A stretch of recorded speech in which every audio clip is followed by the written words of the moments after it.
Good morning. Welcome back into Wake Up America. I'm Rob Finnerty. We are now in our third year battling coronavirus. And here we go again in New York City.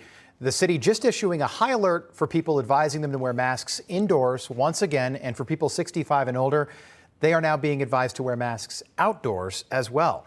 Joining us now, the author of the new book, Silent Invasion, The Untold Story of the Trump Administration, COVID-19, and Preventing the Next Pandemic Before It's Too Late. She was also the former White House coronavirus response coordinator, somebody I'm sure you are familiar with, Dr.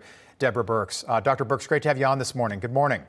Great to be with you. Thank you. I'd like to just get right into this.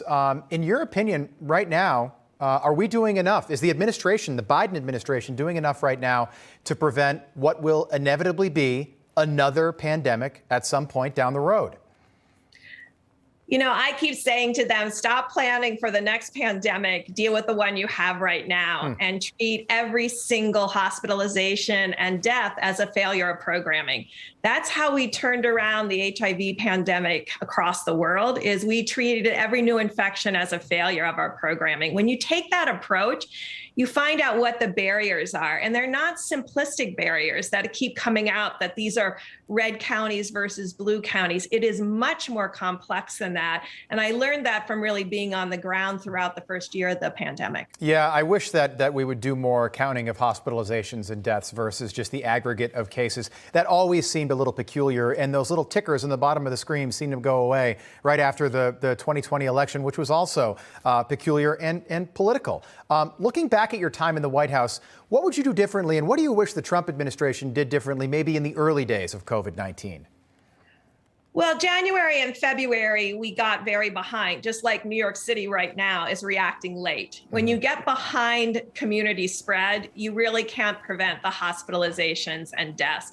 And we're not tailoring the information to the people who are most at risk. So we really lost a lot of time in January and February. But the reason I wrote the book is because a lot of innovative new things were done during the Trump administration that I think have gotten lost in, as you describe it, the politics. Right. And I wanted really people to see the solutions that were found both at the federal government level, what gaps were there, what solutions were found at the state level, amazing solutions on the ground by governors and mayors, both Democrat and Republican governors and mayors. And this partisanism is hiding the fact that we do have solutions and tools on the ground that we need to use effectively. Yeah, I think Operation Warp Speed will go down in history as one of the positives that came from COVID-19. We had Paul Mango on the other day talking about the 2-year anniversary of that operation being launched. Let's talk about the CDC for a moment. I know you've got some history with the CDC.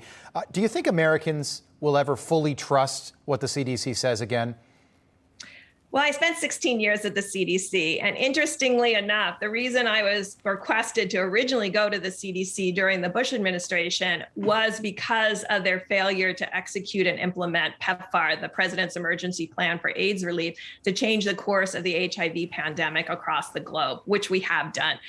But they were paralyzed by being at their computers and desks and looking at data, rather than being on the ground and really figuring out what worked and what didn't work. And I think that's the kind of solution-based approach that I brought, having battled pandemics around the globe. All right, you were on that podium very often, almost daily, especially, again, in the early days of COVID, March, February, and right into the spring as well. Was Dr. Fauci the right person at that time, and right now as well, but at that time, was he the right person to be the face of this virus?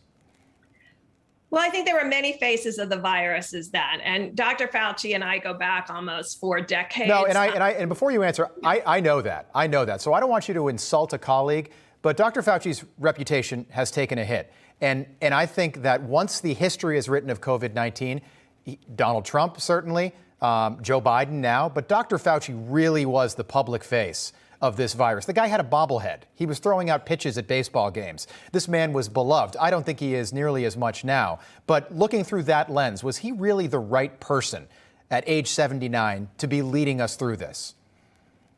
I think he had remarkable background on how to accelerate vaccines and treatment and get that out to the country.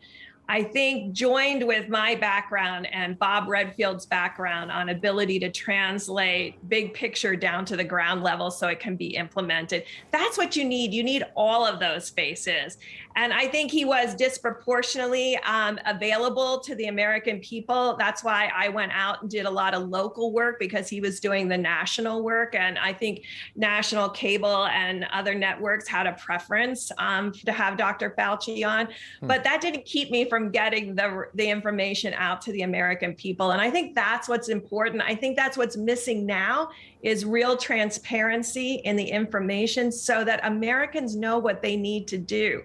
Right now, still, people over 70 are at the most risk to this virus, and we just need to get that information out to them.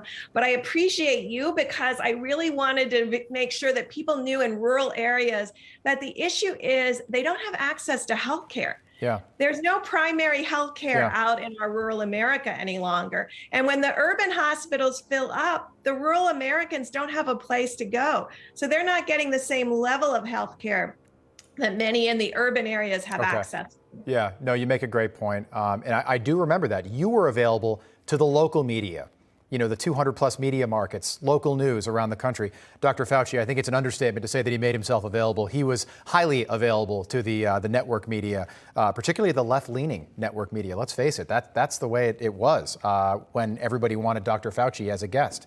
Dr. Deborah Birx, thanks so much for coming on with us. We appreciate it. I'm glad we made this work and enjoyed the book. Thank you. Thank you. Be safe out there. Okay. Hey, I'm Rob Finnerty. Thanks for watching. If you enjoyed this video, please join the conversation in the comments below. Don't forget to subscribe, too. Hit the bell icon to be alerted to breaking news. And remember, there's a whole lot more on Newsmax TV, America's fastest growing cable news network. Newsmax TV, we're real news for real people.